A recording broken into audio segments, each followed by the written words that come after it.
Hola mis apreciados amigos y hermanos, un gusto. El nuevo nacimiento del planeta Tierra es la lección número 13. Con esta terminamos esta serie. Y terminamos el libro de Isaías, el profeta evangélico. El nuevo nacimiento del planeta Tierra. Oremos. Padre amado, que estás en el cielo, que tú prometiste que tú nos vas a ayudar, tú nos vas a sostener, tú nos vas a apoyar cuando hablemos de tu palabra. Querido Señor, clamamos esa promesa en el nombre de Jesús. Amén. Amén. Lección número 13, el nuevo nacimiento del planeta Tierra. Capítulos 65 y 66. Un día, un niño de 12 años que acababa de leer un libro sobre astronomía, se negó a ir a la escuela.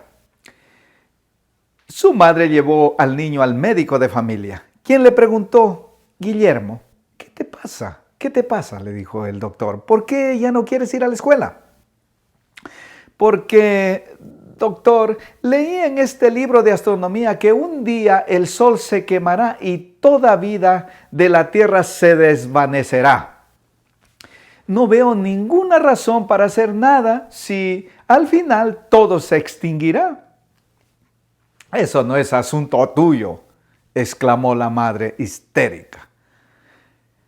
Pero Guillermo, dijo el médico, no tienes que preocuparte, porque para cuando eso suceda, todos estaremos muertos. Por eso, ahí está el problema. Finalmente, de todos modos, moriremos. Afortunadamente, la palabra de Dios y esta última lección nos dice que nuestra existencia no tiene que terminar en la muerte. Hay esperanza más allá de la tumba. Al contrario, se nos ha ofrecido vida eterna en un mundo renovado, en un planeta Tierra renovado. El proceso de restauración. Capítulo 65, 17 al 25 dice el proceso de restauración, porque es un proceso que tenía en mente Dios con el pueblo de Dios del Antiguo Testamento, Israel. Isaías 65, 17 dice: porque he aquí que yo crearé nuevos cielos y nueva tierra, y de lo primero no habrá memoria, ni más vendrá el pensamiento. Nueva tierra, nuevos cielos. Dios no tiene planeado solamente arreglar esta tierra, mejorar esta tierra, sino hacer algo completamente nuevo a lo que nosotros experimentamos ahora. Porque esta tierra se echó a perder por causa del pecado. Y dice que no habrá memoria, no porque no podremos recordar, sino que nuestra mente no querrá recordar. Ni más vendrá, dice, al pensamiento. Porque nosotros no querramos estar repasando una vida de miseria, obviamente. Isaías 65, 20.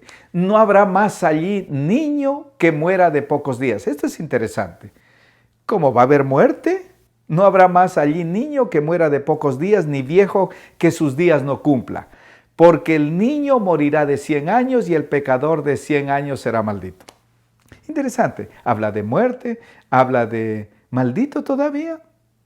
Es que esta profecía, Dios con el pueblo de Israel del Antiguo Testamento, del tiempo de Isaías, se proponía ir restaurando la tierra en un proceso que llevaría al final desaparecer totalmente el pecado y la muerte y todo.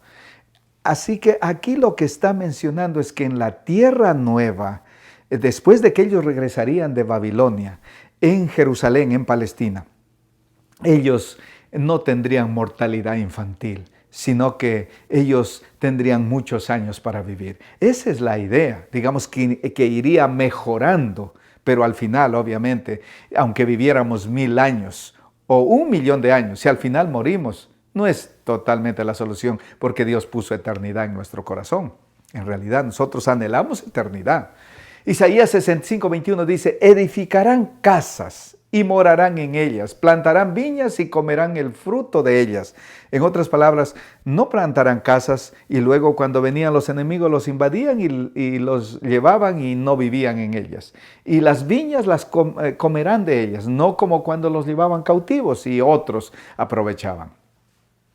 Sus enemigos se adueñaban de sus tierras.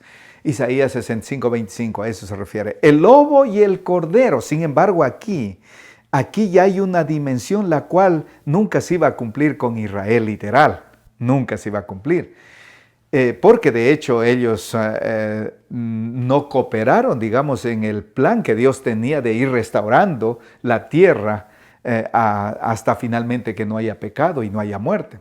El lobo y el cordero, pero aquí describe, cuando ya, digamos, se restaura totalmente y no necesariamente con Israel literal, sino con el Israel espiritual. El lobo y el cordero serán apacentados juntos, y el león comerá paja como el buey, y el polvo será el alimento de la serpiente. No afligirán ni harán mal en todo mi santo monte, dijo Jehová. Este santo monte es Jerusalén, pero es la nueva Jerusalén, donde no habrá lágrimas, dolor, muerte, donde el lobo y el cordero, que hoy en día si los pones juntos lo despedaza el cordero el oro. El león comerá paja, se volverá vegetariano porque no habrá más muerte. Esto es la restauración total a un mundo sin pecado, pero está mezclado. Obviamente esto no se puede cumplir con Israel, de solamente restaurar progresivamente la paz, un mundo sin pecado.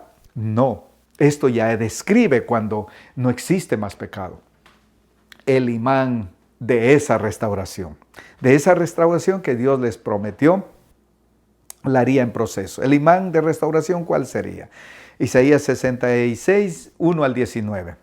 Dice Jehová, vamos a resumir, dice Jehová, pero miraré a aquel que es pobre y humilde de espíritu y que tiembla a mi palabra. ¿Miraré a quién? Al que es pobre y humilde. El Señor Jesús dijo, bienaventurados los pobres, bienaventurados los mansos, los humildes.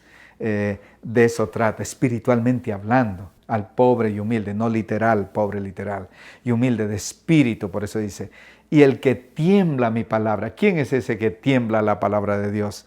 Aquel que toma la palabra de Dios en serio, aquel que la palabra de Dios es la última palabra, y no se discute la palabra de Dios. Ese, el que tiene la palabra de Dios como algo sublime, como algo del Dios que no falla, del Dios que digamos no nos va a fallar a nosotros, que no nos va a decepcionar y por lo tanto por fe le obedecemos. A eso se refiere, a los seguidores de Jesús. Isaías 66, 18. Tiempo vendrá para juntar a todas las naciones y lenguas y vendrán y verán mi gloria. Interesante. Tiempo vendrá. ¿Y cuándo era ese ideal? Que después del cautiverio de Babilonia que saldrían, que la nación se despierte, aprendan la lección y empiecen a predicar del Mesías al mundo. Por eso dice, tiempo vendrá, o algunas traducción, yo vendré a juntar todas las naciones. También es buena traducción.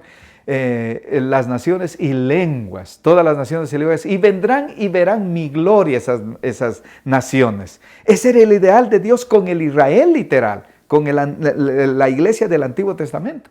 Pero ¿cumplieron esa misión? No, ellos pensaban que el Mesías era solo para ellos, no para todas las naciones y lenguas. Pero dice, van a ver mi gloria. Perdón un ratito, verán mi gloria. ¿Qué significa? Que verán el carácter de Dios, porque la gloria de Dios es su carácter.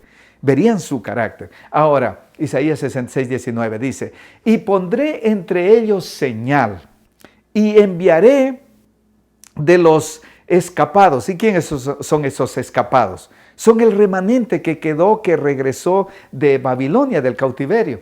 Dice, entonces, pondré señal entre ellos y enviaré de los escapados, del remanente de ellos a las naciones, del remanente del pueblo, de todo el pueblo de Israel que fue a Babilonia, de ese remanente mandaré a todas las naciones, de ellos a las naciones, a Tarsis, a Fud, a Lud, que disparan arco, a Tubal y a Javán. Son naciones que están lejos de Jerusalén, que están en las costas, que están lejos. Y dice, y a las costas lejanas que no oyeron de mí. En otras palabras, Dios siempre intentó que el pueblo de Dios del Antiguo Testamento, empezando con Moisés, que prediquen a las naciones, a todo el mundo, pero ellos decían, nuestro Dios es solo para nosotros, no para todas las naciones. El Mesías es solo para nosotros. A las costas lejanas que no oyeron de mí, ni vieron mi gloria, no vieron su carácter precioso, atractivo de Jesús, porque ese es el imán. Dios atraería con su carácter de amor a las naciones, que no vieron mi gloria. Y publicarán, eso es predicar, mi gloria entre las naciones. Dios siempre quiso ese ideal. De hecho, ese fue el ideal cuando Dios lo llamó a Abraham, el padre de la nación judía. Pero ellos no, ellos querían el Mesías solo para ellos, los favores y las bendiciones era solo para los judíos, según ellos. Y entonces ellos, en vez de predicar a todas las naciones, decían, para ellos no es la salvación. Más bien no les predicaban, más bien les ponían barreras. Eso era lo que era. Pero entonces Dios, al ellos fallar, entonces Él buscó otro pueblo, misioneros de restauración. Y entonces buscó a esos misioneros para restaurar cuando Israel falló en alcanzar a las naciones del mundo. Así que versículo 19 al 21 describe esos misioneros. Y pondré entre ellos, el mismo versículo, solo que nos vamos a enfocar ahora en el hecho de ir. Miren, y pondré entre ellos, esos son el remanente de Israel, y pondré entre ellos señal y enviaré de los escapados de ellos a las naciones, los enviaré, vayan y prediquen, los enviaré a las costas lejanas que no oyeron, háganlos, predíquenles, que oigan de mí, ni vieron mi gloria, y publicarán mi gloria entre las naciones, y proclamarán mi gloria, el verdadero Dios entre las naciones. Irían a predicarles. Son enviados a predicarles. ¿Y quiénes son estos que salen enviados a predicarles? Israel no estaba para ir a predicar a las otras naciones. Israel, de hecho, el plan de Dios era bendecirlos, hacerlos una nación tan bendecida, de tal manera que las personas vengan a Israel. Era, digamos, al centro de Israel, a la ciudad de Jerusalén, al templo, y que ahí conozcan al verdadero Dios. Pero ahora Dios dice, para que vayan, no que vengan, sino que vayan. Ese es el nuevo plan cuando Israel falló. Y traerán, entonces irán y traerán a todos vuestros hermanos de entre todas las naciones. ¿Solo de una nación? De entre todas las naciones. Primero, aquí hay una mezcla de lenguaje que se aplica literal al pueblo de Israel y lenguaje que se aplica al futuro Israel, la iglesia del Nuevo Testamento. O sea, hay una mezcla ahí. Lo mismo que ocurrió cuando yo les dije, hay algunas cosas que se cumplen en la tierra renovada con Israel y otras que se cumplan al final, cuando Dios crea nuevos cielos y nueva tierra. Y traerán, dice, a todos vuestros hermanos de entre todas las naciones por ofrenda a Jehová, ofrenda a Jehová. ¿Y quiénes presentan ofrenda en la Biblia? Los sacerdotes en el Antiguo Testamento. En caballos, en carros, en literas, en mulos y en camellos traerán esa ofrenda a Jehová. Y así, la parte última, a mi santo monte de Jerusalén los traerán a esa ofrenda. Dice Jehová, al modo que los hijos de Israel traen la ofrenda en utensilios limpios a la casa de Jehová. Traen la ofrenda a la casa de Jehová. Si ven, ellos van ahora a predicar y traen ofrenda. Pero no es ofrenda de, digamos, de granos o de corderos o de vacas. Es ofrenda de personas ganadas para Cristo. Son ofrendas vivas, en otras palabras. Por eso dijo en otra parte, nosotros somos sacrificio vivo para Dios. A eso se refiere, ofrenda de personas ganadas para Jehová, para Dios.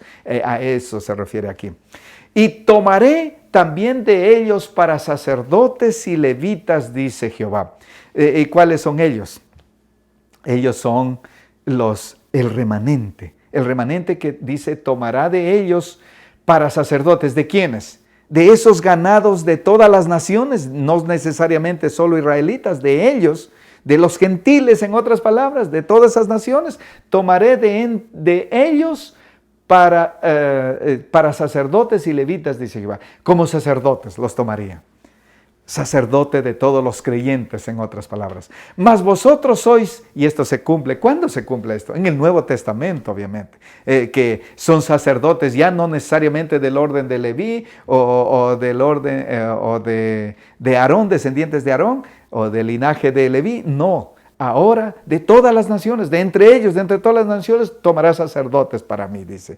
Mas vosotros, en el Nuevo Testamento se cumple, mas vosotros sois linaje escogido, real sacerdocio, nación santa, real sacerdocio. Eso le dijo, esto es una cita del Antiguo Testamento. Real sacerdocio se suponía que era el pueblo de Dios del Antiguo Testamento, real sacerdocio. Un reino de sacerdotes, reyes y sacerdotes, eso es lo que se refiere aquí. Pero ahora los escogidos, porque el apóstol Pedro está hablando a los gentiles y les dice, más vosotros, gentiles, sois linaje escogido, real sacerdocio, nación santa, pueblo adquirido por Dios, para que anunciéis, para que proclames, para que prediques las virtudes de aquel que os llamó de las tinieblas, porque ellos estaban perdidos en las tinieblas, a su luz admirable. Versículo 10 dice, vosotros que en otro tiempo no erais pueblo, solo era el pueblo, tenían que ser judíos, y tenían que ser sacerdotes los levitas y los descendientes de Aarón, no más. Pero ahora vosotros, que en otro tiempo no éramos pueblo, pero que ahora sois pueblo de Dios. Ustedes gentiles ahora son pueblo de Dios, que en otro tiempo no habíais alcanzado misericordia, pero ahora habéis alcanzado misericordia. Aquí se cumple eso de tráeme de entre todas las naciones, voy a tomar sacerdotes para mí, sacerdotes.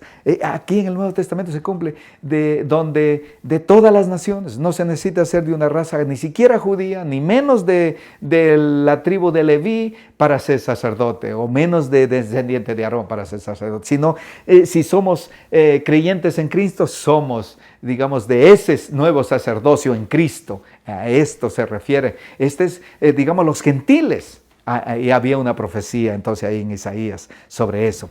Sacerdocio de restauración ahora, 6:21. Sacerdocio de restauración.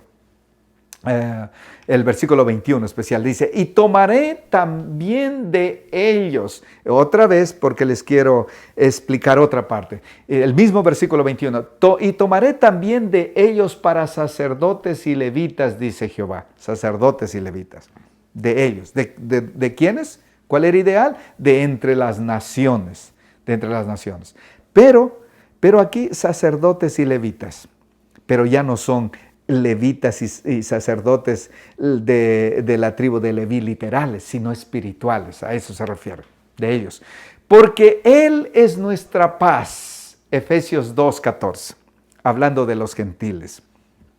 Porque Él es Jesús, es nuestra paz, que de ambos pueblos hizo uno. ¿Cuál ambos pueblos? Gentiles y judíos, o griegos y judíos, que de ambos pueblos hizo uno, derribando la pared intermedia de separación. Hizo uno, unió, digamos, dos pueblos, o sea, ahora ya no hay distinción, e hizo uno. Derribó la pared de separación, de división, e hizo uno de los dos pueblos. ¿Cuáles los pueblos? Gentiles, paganos y los judíos. A eso está refiriéndose, como en el Nuevo Testamento cambia.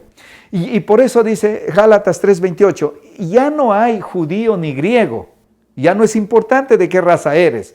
No hay esclavo ni libre, no hay varón ni mujer, porque todos vosotros sois uno en Cristo Jesús, porque Él derribó la pared de separación y trajo unidad entre esos dos pueblos, imposible de conciliarse, imposible de reconciliarse. A eso se refiere, ahora hace uno, un solo pueblo para el pueblo, para Dios. Y es un pueblo que es para Dios, obviamente, el pueblo de Dios del Nuevo Testamento.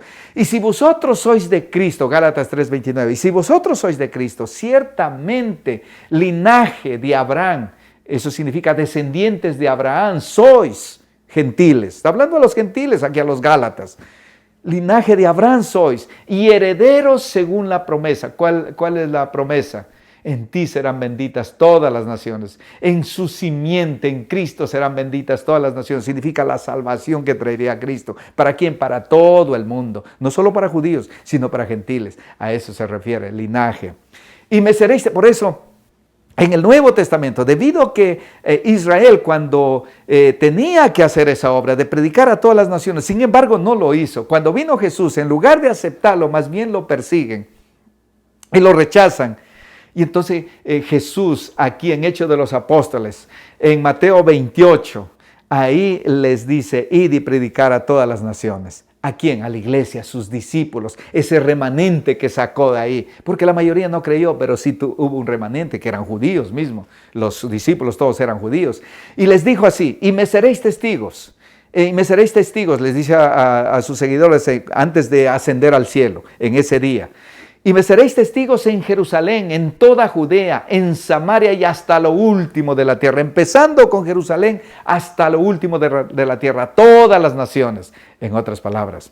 Y miren lo que dice Colosenses 1:23, describiendo ese trabajo arduo que ellos hicieron, a tal punto que ellos, el mundo conocido, ellos dijeron, ya lo hemos cubierto y hemos predicado. Por eso dice así el apóstol Pablo, si en verdad permanecéis fundados y firmes en la fe y sin moveros de la esperanza del evangelio que habéis oído, ustedes gentiles, el cual se predica en toda la creación que está debajo del cielo. El evangelio dice que habéis oído ustedes gentiles y que se predica en toda la creación debajo del cielo.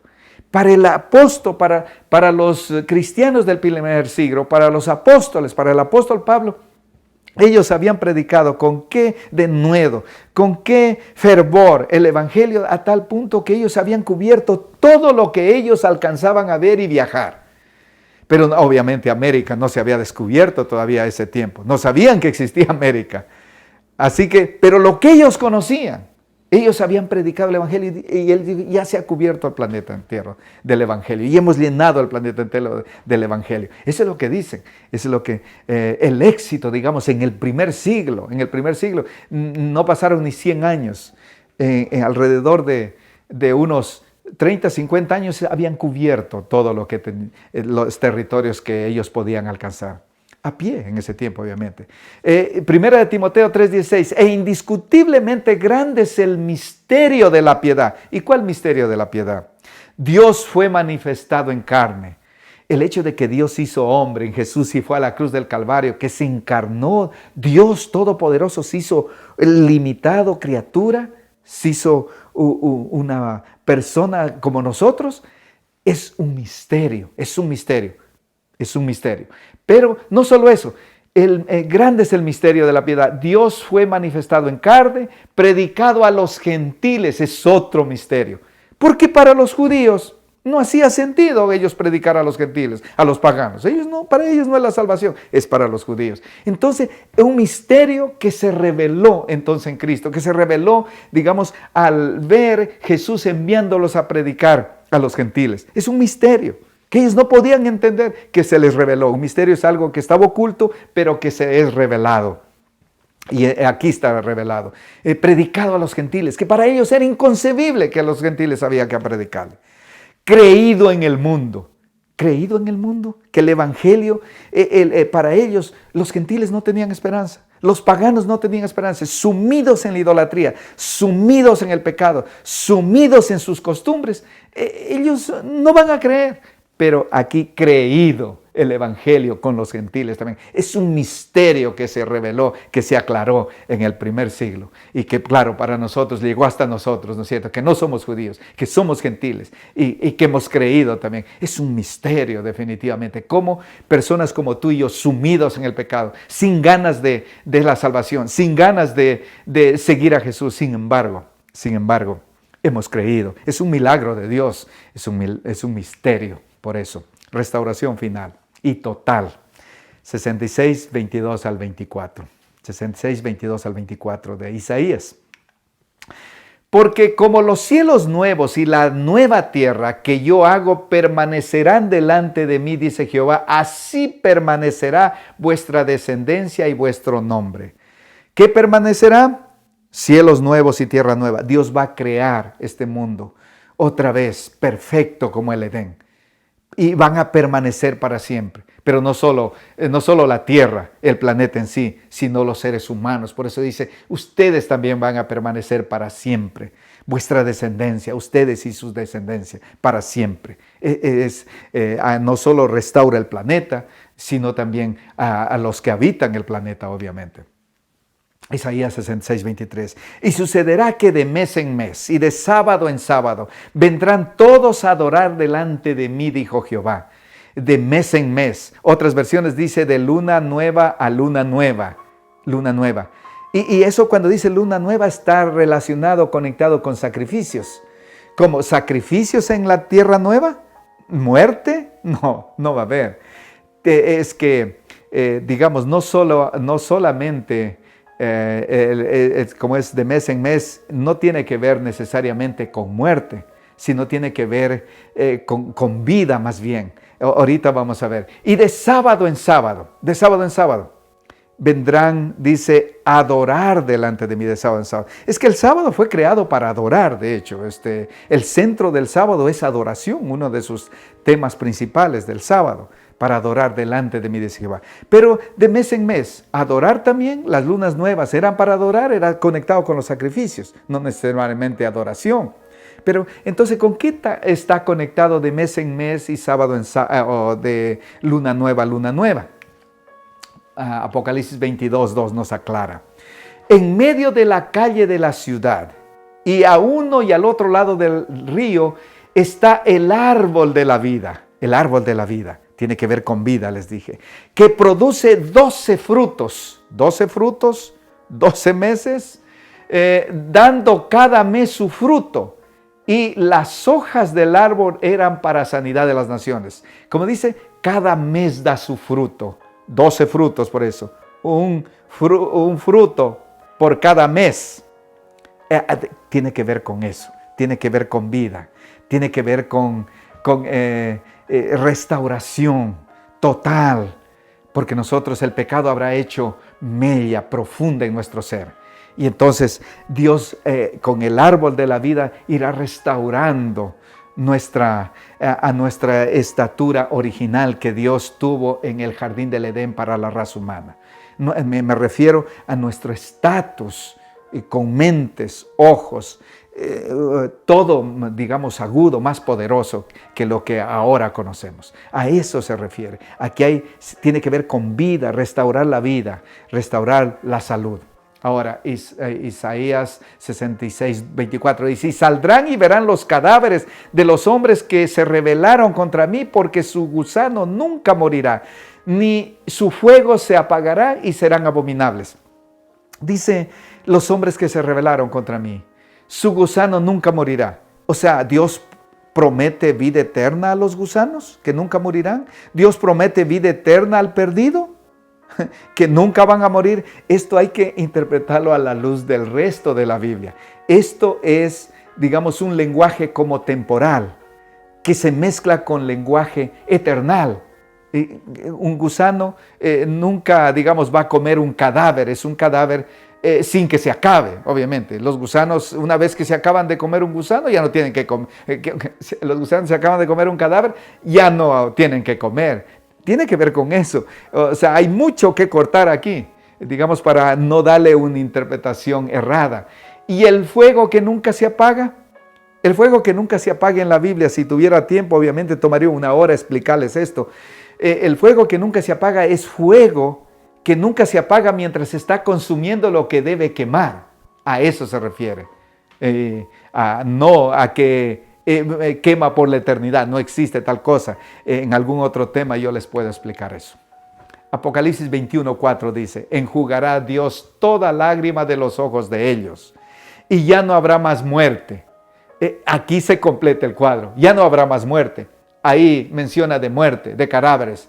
Eso es temporal. La muerte no va a existir más. Acá revela el cuadro completo, no se puede aislar versículos. Acá revela el cuadro completo. La muerte dejará de existir y no habrá más llanto, ni habrá clamor, ni dolor, porque las primeras cosas pasaron. No habrá más nada de eso.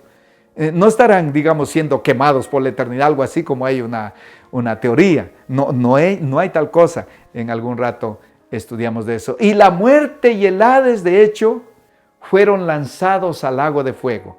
La muerte va a tener su muerte. Y el Hades, que muchas veces se traduce como infierno, será lanzado al lago de fuego. Hay un lago de fuego o un infierno, por así decirlo, que termina con todo el pecado, los pecadores y con Satanás, de hecho, y sus ángeles malvados, porque Satanás es la persona pecado, es el originador del pecado y para siempre dejará de ser. Esta es la muerte segunda. ¿Para quién? Para la muerte, para el Hades, para el infierno. Va a tener una muerte. No va a haber, pecado o muerte o tormento. Sería inmortalizar el pecado para siempre. No va a haber tal cosa. En la tierra nueva va a haber solo paz, solo armonía, solo alegría. A eso se refiere. El gran conflicto ha terminado. Esta es una cita preciosa del libro El conflicto de los siglos, página 657. Dice, el gran conflicto ha terminado. Ya no hay más pecado ni pecadores. Así será cuando Dios cree otra vez todo nuevo. Todo el universo está purificado. No pecado más, a eso se refiere, purificado. La misma pulsación de armonía y de gozo late en toda la creación. De aquel que todo lo creó, mana vida, luz y contentamiento por toda la extensión del espacio infinito.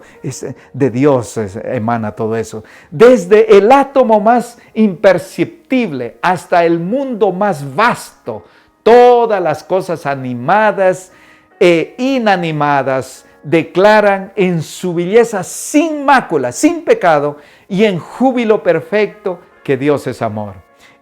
Y la eternidad será solo armonía, solo paz, solo amor, solo felicidad. No más muerte, no más lágrimas, no más dolor. Así que, queridos amigos, esa es la promesa. Dios no va a traer una solución total y perfecta al problema del pecado. No una solución a medias, donde habrá todavía pecado, donde habrá todavía tormento, llanto, en llamas de fuego supuestamente. No hay tal cosa. Quisiera tener tiempo para explicarles, pero aquí termina esto. La verdad es de que un Dios de amor no soportaría tormento en algún lugar, ni nosotros tampoco en un mundo perfecto, pensar que alguien está atormentándose por la eternidad. No existe tal cosa. Y nuestro Dios es un Dios todopoderoso y todo sabio que trae un fin total, una solución total al problema del pecado y del sufrimiento, que no va a existir más.